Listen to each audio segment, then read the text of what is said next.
ہوں جو مسند احمد کے اندر موجود ہے، سنن نسائی کے اندر موجود ہے۔ ام سلیم رضی اللہ تعالی عنہ بیان کرتی ہیں کہ جب وہ بیوہ ہو گئی، ان کو ان کے شوہر کا انتقال ہو گیا، تو مدینہ منورہ کے ایک رئیس، ایک مالدار اور ایک امیر زادے ابو طلحہ نے شادی کا پیغام ام سلیم رضی اللہ تعالی عنہ کی خدمت میں پیش کیا۔ اس وقت ام سلیم مسلمان ہو چکی تھی اور ابو طلحہ ابھی مسلمان نہیں تھے۔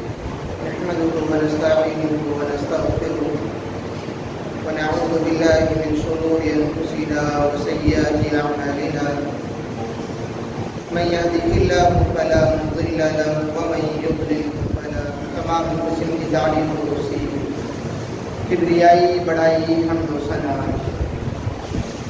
تسبیح و تحلیل و تمجید اللہ سبحانہ و تعالی کے لیے لائق و زیبا ہے۔ بشبہ درود و سلام ہوں تمام انبیاء علیہ السلام پر عموماً، اور خصوصاً جناب محمد رسول اللہ صلی اللہ علیہ وآلہ وسلم کی ذات گرامی پر۔ دینی اور اسلامی بھائیوں اور میری ماں اور بہنیں، آج کے اس جمعہ کے خطبے میں گفتگو کا موضوع ہے مسلم لڑکیوں کے موجودہ مسائل۔ ہم اور آپ آئے دن سوشل میڈیا پر دیکھ رہے ہیں کہ مسلم لڑکیوں کے تعلق سے بہت ساری خبریں آپ کے سامنے آ رہی ہیں، اور ان خبروں کو لے کر سماج کا دیندار طبقہ بے حد پریشان بھی ہے۔ جو طبقہ مسلمانوں کا طبقہ تو ہے لیکن دیندار نہیں ہے، اسے ایسی خبروں سے کوئی پریشانی نہیں ہوتی ہے۔ پریشانی دیندار طبقے کو ہے۔ اور دوسری طرف جتنے بھی قوم ملت کے ہمدرد ہیں، وہ اپنی بیانوں سے، اپنی قلم سے، مختلف اخبارات میں اور سوشل میڈیا پر اس کے لیے مسلمانوں کو بہت ساری ہدایات لکھی جا رہی ہیں تاکہ لوگ ان کو پڑھیں، سمجھیں، جاگروک ہوں اور اپنی بچیوں کے تعلق سے بہتر وہ قدم اٹھا سکیں، تاکہ دوبارہ اس طریقے سے مسلم سماج کو ندامت، شرمندگی اور ذلت و رسوائی کا منہ نہ دیکھنا پڑے۔ اس سلسلے میں اگر آپ سماج کے اندر گھوم کر دیکھیں تو آپ کو ملے گا کہ بہت سارے لوگ سیدھے اس انداز میں بات کرتے ہوئے آپ کو نظر آئیں گے کہ ان تمام کاموں کو انجام دینے والی ایک تنظیم یہ RSS کی تنظیم ہے، جس کی سازش کے شکار ہماری مسلم لڑکیاں ہو رہی ہیں۔ بہت سارے لوگ آپ کو یہ کہتے ہوئے دکھائی دیں گے کہ لڑکیوں کی خود اپنی کمی ہے، جس کی وجہ سے مسلم سماج کو ذلت و رسوائی کا منہ دیکھنا پڑ رہا ہے۔ بہت سارے مسلم لوگ آپ کو اس انداز میں کہتے ہوئے دکھائی دیں گے کہ شادی بیاہ میں جو رسم و رواج حد سے زیادہ بڑھ گئی ہیں، بہت گندے ڈانس ہو رہے ہیں، باہر سے لڑکیاں بلا کر اپنی ماں اور بہنوں کے سامنے ننگا ناچ ناچا جا رہا ہے، بہت اشلیلتا اور گندگی کے ساتھ اپنی شادی کو رچایا جا رہا ہے۔ وہ شادی جسے صرف اسلام کے نام پر انجام دیا جا رہا ہے، جس کے لیے بار بار یہ کہا جا رہا ہے کہ اس میں نکاح کی مجلس منعقد ہوگی، اللہ اور اس کے رسول کا کلام پڑھا جائے گا، اسی شادی کے اندر ڈانس، باجے اور ان گنت ایسی رسمیں جن کا مسلم سماج سے، مسلم تاریخ سے دور دور کا کوئی واسطہ نہیں ہے، ان تمام کو انجام دیا جا رہا ہے۔ بہت سارے بھائیوں کا کہنا یہ ہے کہ جو مسلم لڑکیاں غیر مسلموں کے ساتھ میں شادی کا کارنامہ انجام دے رہی ہیں، تو اس میں ایک بڑا حصہ ہماری شادیوں میں یہ اشلیلتا، گندگی اور رسم و رواج کا آ جانا ہے۔ خرچیلی شادیاں ہو گئی ہیں، اس وجہ سے بھی بچیاں اس انداز کے قدم اٹھا رہی ہیں۔ بہت سارے بھائیوں کا کہنا یہ ہے کہ مسلم جو بچیاں ہیں اور جو ان کے ماں باپ ہیں، وہ اپنی بچیوں پر صحیح انداز میں کنٹرول نہیں رکھ پا رہے ہیں، اور ماں باپ اپنے خرچے کو دبانے کے لیے اپنی بچیوں کو ڈھیل دے دیتے ہیں کہ وہ جہاں چاہے جیسے چاہے چلی جائے۔ ہمیں ان خرچے والی شادیوں سے اپنے آپ کو بچانے کے لیے بچیوں کو اپنے دروازے سے باہر کر دینا وہ آسان سمجھ رہے ہیں، اور پھر جب بچیاں ادھر ادھر سیٹ ہو جاتی ہیں مسلم کسی لڑکے سے یا غیر مسلم لڑکے سے، تو پھر وہ تھوڑی دیر کے لیے سماج میں اس طرح کی باتیں بیان کرتے ہیں کہ ہم اس سے سخت ناراض ہیں، ایسا نہیں ہو سکتا ہے، ویسا نہیں ہو سکتا ہے، یہ باتیں ہیں، وہ باتیں ہیں، فلاں صاحب کو بلائیے، فلاں لوگوں کو بٹھائیے۔ اور پھر جب دوسرے لوگوں کو جمع کر کے کسی بھی طریقے سے وہ شادی رچائی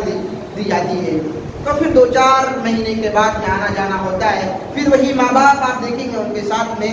خوش و خرم نظر آتے ہیں۔ بہت ساری باتیں سماج کے اندر اس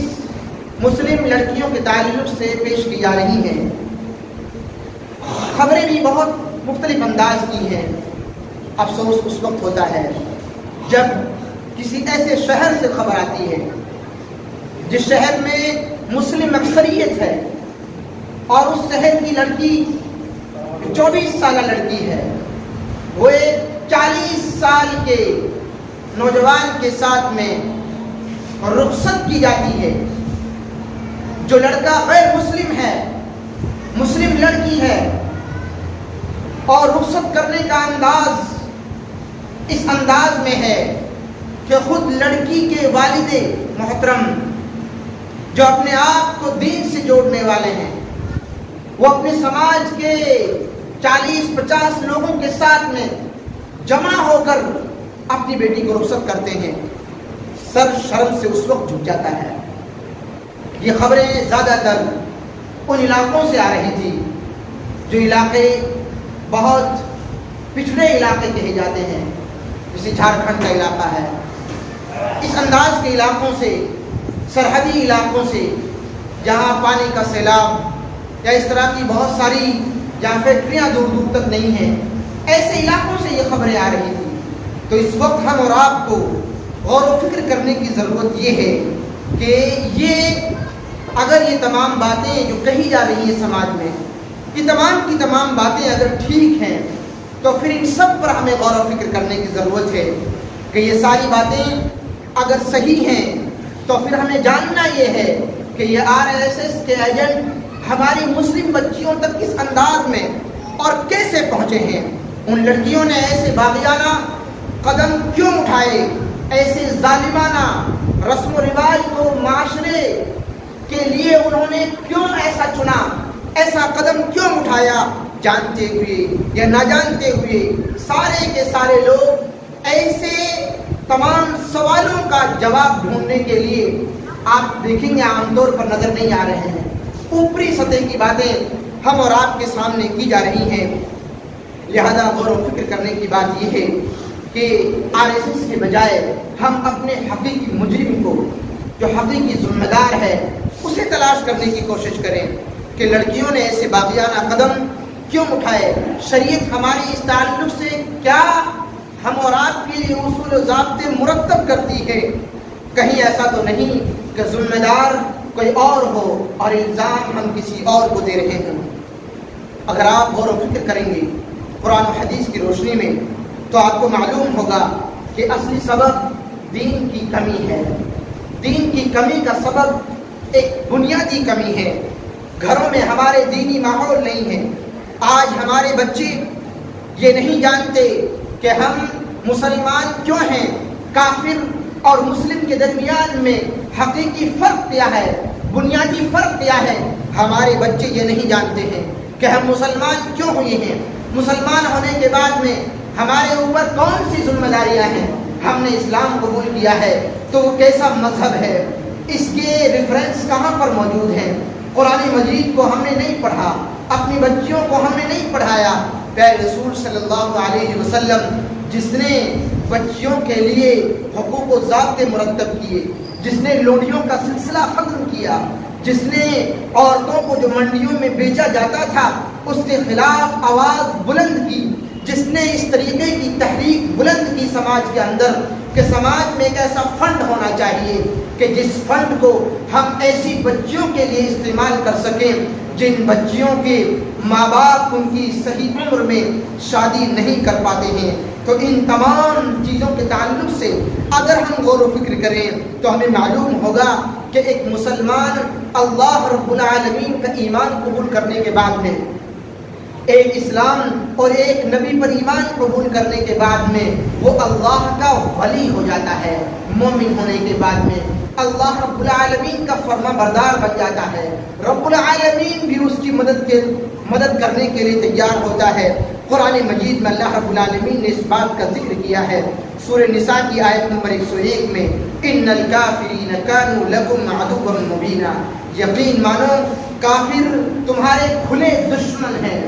ان سے آپ دوستی نہیں کر سکتے۔ ہاں آپ کاروبار کر سکتے ہیں، آپ ان کو اپنے گھروں میں بلا بھی سکتے ہیں، اپنی تقریبوں میں بلا بھی سکتے ہیں،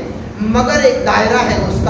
اس دائرے سے آپ اسے آگے نہیں بڑھا سکتے۔ یا ایھا الذین آمنوا لا تتخذوا عدوی وعدوکم اولیاء تلقون الیہم بالمودہ وقد کفروا بما جاءکم من الحق، یہ سورہ ممتحنہ کی آیت نمبر 1 ہے۔ اے ایمان والو، میرے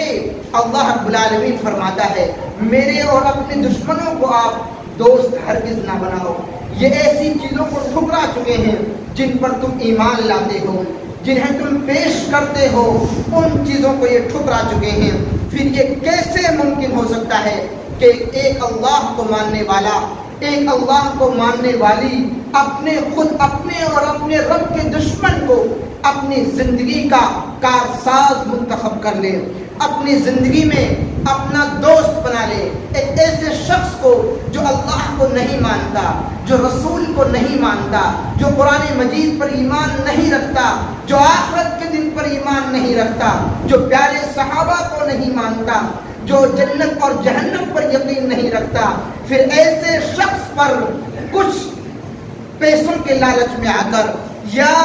ہر کسی سپورٹ کے لالچ میں آ کر ایسا کیسے ممکن ہے کہ ایک خاتون یا ایک بچی اللہ رب العالمین کے حقیقی دشمن کو اپنی زندگی کے لیے چن لے اور اپنی زندگی کا مکمل زندگی کا اسے دوست بنا لے۔ آپ کے لیے لہلاتے باغ دکھائے گئے، آپ کے لیے بہترین لائف دکھائی گئی کہ آپ ہمارے ساتھ رہیں گی تو آپ کے لیے اچھی زندگی، عیش و آرام کی زندگی ملے گی۔ آپ نے اس مختصر سی زندگی کو، چند سالوں کی زندگی کو ایک دہکتی ہوئی آگ کے بدلے میں قبول کر لیا۔ ایسا ایک عقل مند شخص ہرگز بھی ایسا فیصلہ نہیں کر سکتا ہے۔ اللہ رب العالمین نے فرمایا اللہ ولی الذین آمنوا یخرجوہم من الظلمات الی النور والذین کفروا اولیاؤہم الطاغوت یخرجوہم من النور الی الظلمات۔ یہ سورہ بقرہ کی آیت نمبر 257 ہے۔ رب العالمین نے فرمایا اللہ تبارک و تعالی مومنوں کو ولی اور کارساز مانتا ہے کہ یہ اللہ کے دوست ہو چکے ہیں۔ اللہ کو ماننے کے بعد میں، اللہ پر ایمان رکھنے کے بعد میں، یہ لوگ جو ایک اللہ کو مانتے ہیں، ایک رسول کو مانتے ہیں، ایک قرآن پر اپنا ایمان رکھتے ہیں، یہ اس ایمان اور یقین کے بعد میں اللہ کے دوست ہو چکے ہیں اور اللہ ان کا ذمہ دار ہو چکا ہے، اللہ ان کا مددگار ہو چکا ہے۔ لہذا اللہ ولی الذین آمنوا یخرجہم من الظلمات الی النور، تو یہ جو کارساز ہیں، یہ دین، یہ ان کو اندھیاریوں سے، یہ ان کو شرک کی دلدل سے، یہ جہنم کی آگ سے نور کی طرف، روشنی کی طرف بلاتا ہے۔ والذین کفروا اولیاؤہم، اور جو لوگ اللہ کو نہیں مانتے، رسول کو نہیں مانتے، قرآن کریم پر ایمان نہیں رکھتے، آخرت پر ان کا ایمان نہیں، جنت پر ان کا ایمان نہیں ہے، وہ اللہ کے ولی اور کارساز نہیں ہیں، وہ شیطان کے کارساز ہیں، وہ شیطان کے دوست بن چکے ہیں، اور شیطان کے دوست آپ کو طغیانیت کی طرف دعوت دیں گے، اللہ کے خلاف پوجا پاٹ کی دعوت دیں گے، اللہ کے خلاف آپ کی پیشانی کو جھکانے کی بات کریں گے،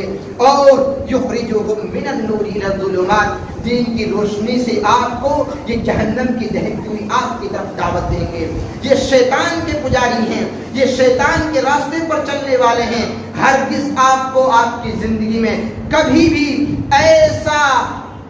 سکون نہیں مل سکتا ہے جو اللہ رب العالمین نے اپنے ایمان کے اندر رکھا ہے اور اپنی آخرت کی زندگی میں ایک مومن سے وعدہ کیا ہے۔ اس طریقے کی مثالیں آپ کو صحابہ کرام کے درمیان میں مل جائیں گی، خود اللہ کے رسول صلی اللہ علیہ وسلم کے دور میں مل جائیں گے۔ تاریخ کا آپ مطالعہ کر کے دیکھیں،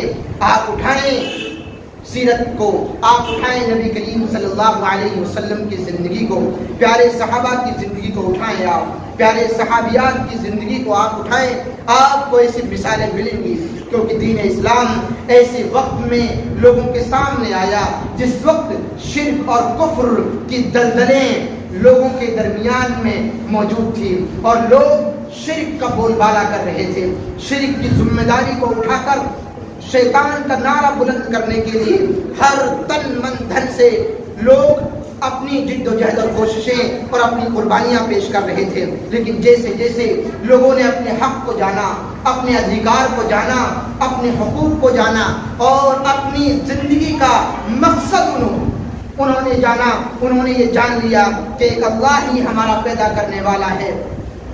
آخرت میں اس زندگی کے بارے میں حساب و کتاب لیا جائے گا۔ ایکم احسن عملا، کون بہتر عمل کر کے آیا ہے، رب العالمین اس تعلق سے سوال و جواب کرے گا قبر کے اندر، حشر کے میدان میں، اور پھر فیصلہ ہوگا جنت اور جہنم کا۔ اس طریقے سے جب صحابہ کرام کے درمیان میں یہ باتیں آئی، انہوں نے دین اسلام کو قبول کیا۔ اس طرح کی مثالیں بہت ساری آپ کو مل جائیں گی۔ میں آپ کے سامنے ایک مثال پیش کرتا ہوں جو مسند احمد کے اندر موجود ہے، سنن نسائی کے اندر موجود ہے۔ ام سلیم رضی اللہ تعالی عنہ بیان کرتی ہیں کہ جب وہ بیوہ ہو گئی، ان کو ان کے شوہر کا انتقال ہو گیا، تو مدینہ منورہ کے ایک رئیس، ایک مالدار اور ایک امیر زادے ابو طلحہ نے شادی کا پیغام ام سلیم رضی اللہ تعالی عنہ کی خدمت میں پیش کیا۔ اس وقت ام سلیم مسلمان ہو چکی تھی اور ابو طلحہ ابھی مسلمان نہیں ہوئے تھے،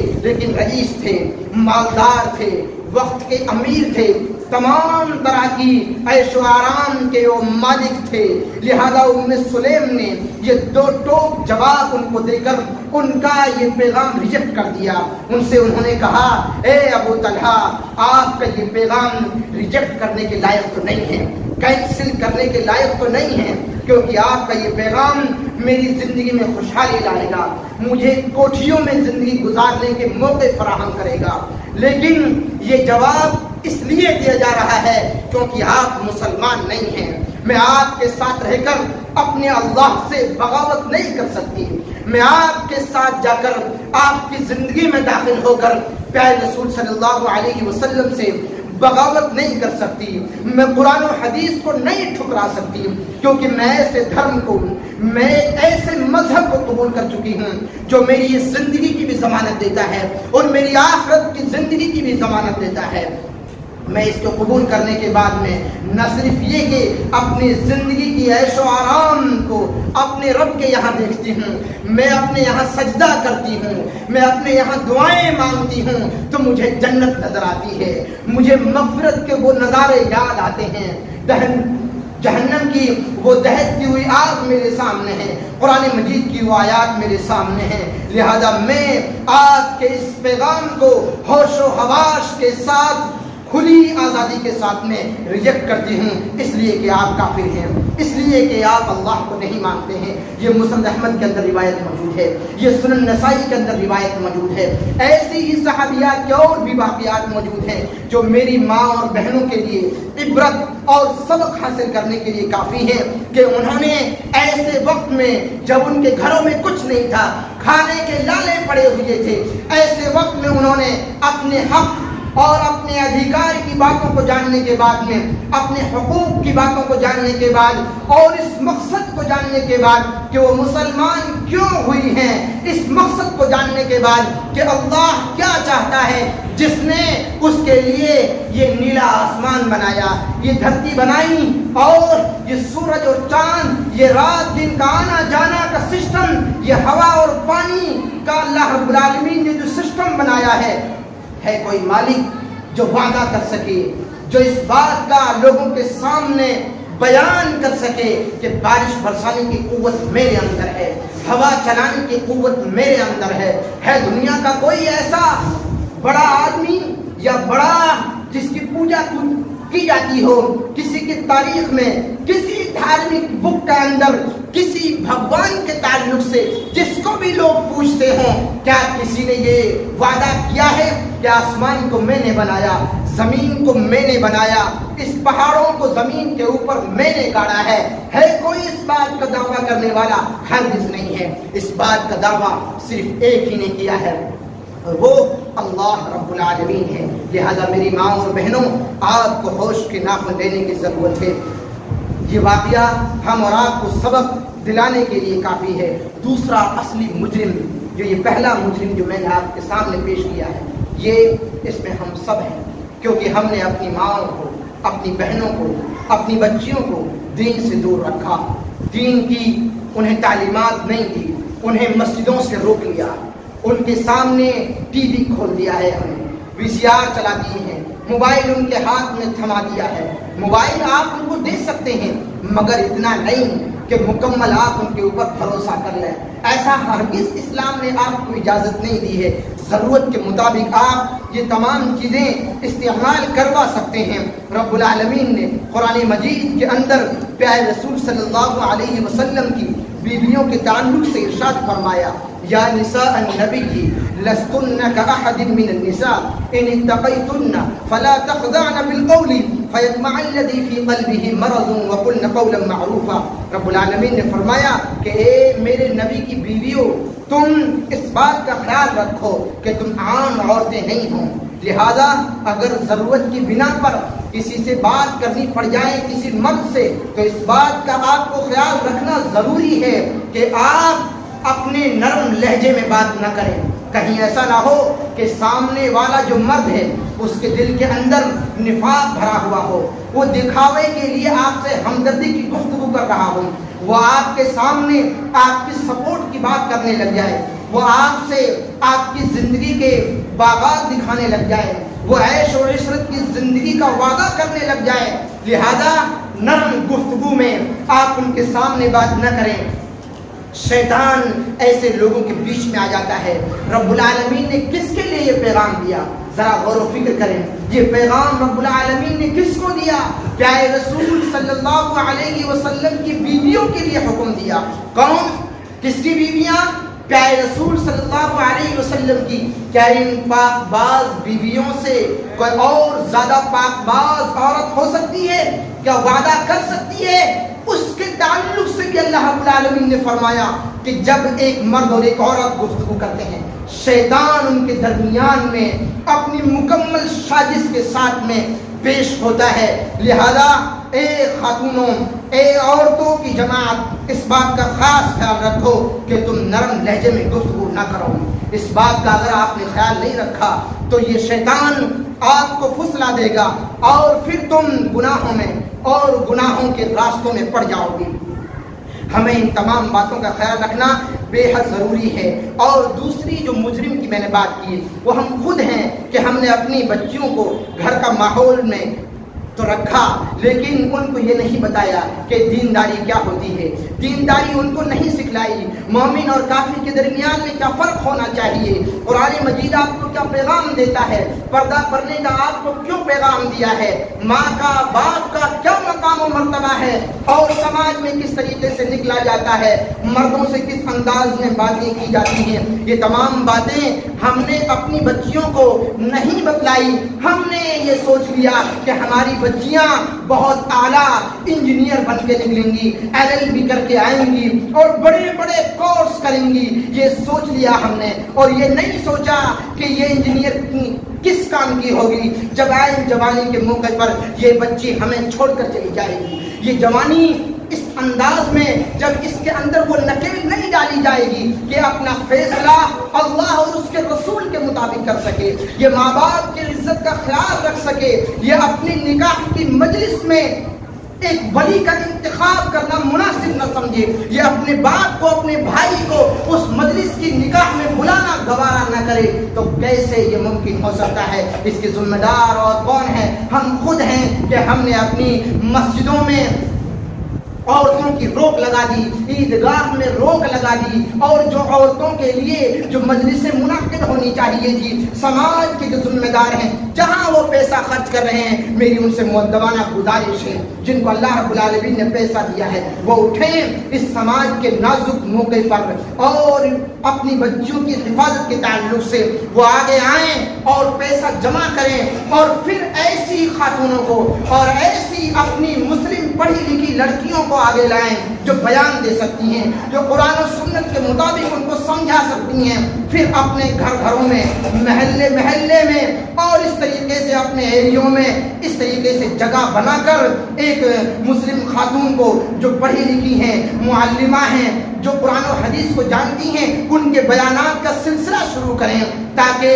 خواتین اپنی ماں اور بہنوں کو صحیح انداز میں سمجھا سکیں۔ قرآن و سنت کی جب روشنی ان کے سامنے پہنچے گی، اللہ اور اس کے رسول کی باتیں پہنچیں گی، تبھی جا کر ہم اور آپ اپنے سماج کو، اپنے سماج کی عزت کو بچا سکتے ہیں۔ یا ایھا الذین آمنوا قوا انفسکم واہلیکم نارا وقودھا الناس والحجارہ، اے ایمان والو تم اپنے آپ کو، اپنے گھر والوں کو اس آگ سے بچاؤ جس کا ایندھن انسان اور پتھر ہوں گے، اور اس آگ سے بچانے کے لیے ہمیں آگے آنا ہوگا، اور ایسی تمام پڑھی لکھی لڑکیوں کو آگے لانا ہوگا، ان کے اخراجات کا بندوبست کرنا ہوگا، پھر ایسے نکڑ پروگرام اور چھوٹے چھوٹے گھریلو پروگرام سے اپنی شروعات کریں، اپنی بچیوں کے مستقبل کو سنواریں، اپنی عزت کو بچائیں، اور اپنے سماج کی عزت کی آپ اپنے خود لاج بچا سکتے ہیں، کوئی اور فرشتہ یا اس وقت کوئی نبی آنے والا نہیں ہے۔ اللہ رب العالمین سے دعا ہوں کہ رب العالمین